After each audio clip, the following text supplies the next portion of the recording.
अस्सलामुअलैकुम आदाब, मैं तौहीद अली। स्वागत है आप सभी का हमारे चैनल्स पर। मेरे साथ बात करने के लिए मौजूद है एक ख़ास मेहमान शाहिदा तबस्सुम। मैं आपको बता दूं, शाहिदा तबस्सुम ने मधुबनी ज़िला के साथ साथ 20वीं विधानसभा का नाम पूरे भारतवर्ष में रोशन किया है। वजह है, इन्होंने नीट का एग्ज़ाम क्लियर किया है और 720 मार्क में इन्होंने 614 नंबर्स प्राप्त कर नीट का एग्ज़ाम क्लियर किया है। शाहिदा तबस्सुम के बारे में मैं आपको बता दूं, यह 20वीं विधानसभा के खैरी बांका की रहने वाली हैं और खैरी बांका के जनाब अब्दुल हई साहब की लड़की हैं और इन्होंने नीट का एग्ज़ाम क्लियर किया है और हमारे साथ बात करने के लिए मौजूद हैं। स्वागत है आपका हमारे चैनल पे। Thank you so much. सबसे पहला क्वेश्चन, जिस तरीके से आपने नीट का एग्ज़ाम क्लियर किया है, आपको आपके रोल मॉडल कौन हैं और आपको कहाँ से इंस्पिरेशन मिला? मेरे पापा मेरे रोल मॉडल हैं, क्योंकि वो पॉलिटिशियन है, तो उनका जो समाज सेवा वाला जज्बा है, वो लोगों की खिदमत करते हैं। उनको देखते हुए मैंने ये लिया कि मुझे भी लोगों के बीच जाना है, उनकी खिदमत करना है, लेकिन मुझे डॉक्टर बन के उनकी खिदमत करना है। और फिर मुझे काफ़ी ज़्यादा मौका मिला। क्लास 8 में जब मैं थी तो वहाँ पर NCSC एक नेशनल चिल्ड्रन साइंस कांग्रेस हुआ था, तो उसमें एज ए चाइल्ड साइंटिस्ट मैंने अपने डिस्ट्रिक्ट को रिप्रेजेंट किया था स्टेट लेवल पे, और फिर बिहार को रिप्रेजेंट करते हुए मैं नेशनल लेवल पे गई। तो उस टाइम पर वो जो मेरा टॉपिक था वो डिज़ीज़ से रिलेटेड था, तो उससे मेरा काफ़ी ज़्यादा इंटरेस्ट बढ़ गया और फिर मैंने सोचा कि मुझे इसी फील्ड में आगे बढ़ना है और अपने इस जो मेरा टैलेंट है इसको और आगे लेके जाना है और मुझे डॉक्टर बनना है। एक बात बताइए, आपका स्कूलिंग कहाँ से हुआ और आपने नीट के एग्ज़ाम के लिए कहाँ से प्रिपरेशन किया? मैंने क्लास 10 तक ट्रिनिटी इंटरनेशनल स्कूल से पढ़ाई की और क्लास 12th में मैंने रीजनल सेकेंडरी स्कूल से कंप्लीट किया और पटना इंस्टीट्यूट, आकाश इंस्टीट्यूट पटना से मैंने नीट की तैयारी की थी। और एक अहम सवाल, जिस तरीके से आपने मधुबनी के साथ साथ पूरे 20वीं विधानसभा का नाम अभी रोशन किया है, आप एक चर्चा का मुद्दा बनी हुई हैं पूरे 20वीं विधानसभा में, लोग आपकी तारीफ़ कर रहे हैं, आपको कैसा फील हो रहा है? सबसे पहले तो मैं अल्लाह का शुक्र अदा करती हूँ कि उन्होंने मुझे आज ये मौका दिया कि इतना अच्छा, मुझे बहुत अच्छी फीलिंग आ रही है। अल्लाह का मैं शुक्र अदा करती हूँ और अपने वालिदैन का भी शुक्र अदा करती हूँ कि उन्होंने मुझे मौका दिया, मेरे टैलेंट को और आगे बढ़ाया।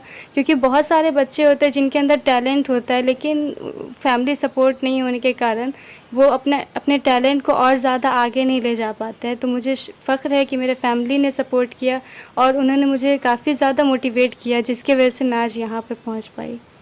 एक अहम सवाल, जो दूसरे बच्चे हैं जो आपकी उम्र के हैं और आपकी तरह ही नीट के लिए तैयारी कर रहे हैं, प्रिपरेशन कर रहे हैं, उन लोगों को क्या मैसेज देंगे आप?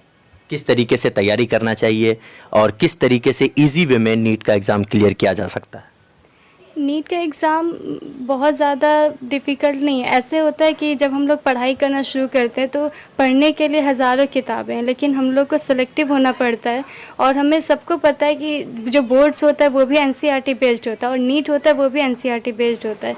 तो अगर हम लोग NCERT को अच्छे से पढ़ाई करें, पूरा हर एक डीपली उसको पढ़ाई करें और पूरा जो हमारा बेस है उसको स्ट्रॉन्ग बनाए, तो हमें नीट क्वालिफाई करने में ज़्यादा दिक्कत नहीं होगी। क्वेश्चंस प्रैक्टिस करना, अपने वीकनेस पे फोकस करना और फिर ज़्यादा से ज़्यादा रिवीजन करना, ये की पॉइंट है जिससे कि वो आसानी से नीट क्वालिफाई कर सकते हैं। और मेन चीज़ है कि कंटिन्यूटी बनाए रखना, क्योंकि अगर हम 2 दिन पढ़ाई करते हैं अच्छे से, बहुत अच्छे से, और तीसरे दिन अगर हमने सोचा कि चलो हम आराम कर लेते हैं, तो वो जो कंटिन्यूटी होती है वो बिगड़ जाती है। तो हमें कंटिन्यूसली पूरा पढ़ाई करना है और फुल फोकस, फुल कंसंट्रेशन के साथ में। जिस तरीके से आपने नीट एग्ज़ाम के लिए प्रिपरेशन किया, आपके साथ क्या डिफ़िकल्टीज़ का आपको सामना करना पड़ा? कितनी देर आप उसके लिए प्रिपरेशन क्या करती थी?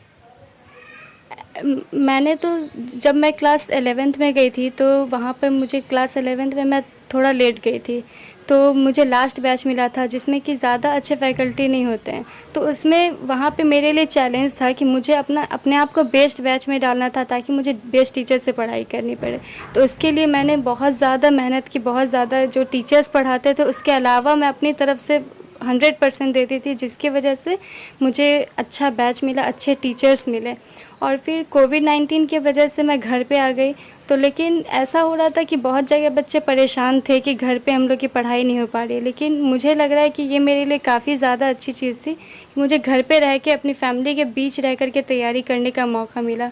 पढ़ाई की वजह से और जो बार-बार नीट पोस्टपोन्ड हो रहा था, उसकी वजह से काफ़ी प्रेशर बन जाता था बच्चे के ऊपर कि हमें और ज़्यादा फिर एक ही चीज़ को बार-बार पढ़ना पड़ेगा। लेकिन फैमिली के बीच रह कर के, उनसे बातचीत करके और फिर उनको देख कर के और ज़्यादा, मतलब बच्चे होते हैं कि मोटिवेशन के लिए वो यूट्यूब पे वीडियोस देखते हैं कि हमारा जो अंदर का कंसंट्रेशन है वो बना रहे। लेकिन मेरे साथ ऐसा था कि मैं अपने पेरेंट्स को देखती थी जब भी, तो मेरा अंदर का जो पढ़ाई करने का जज्बा होता है वो और ज़्यादा बढ़ जाता था। मैं अपनी तरफ से और अच्छे से पढ़ाई कर पाती थी।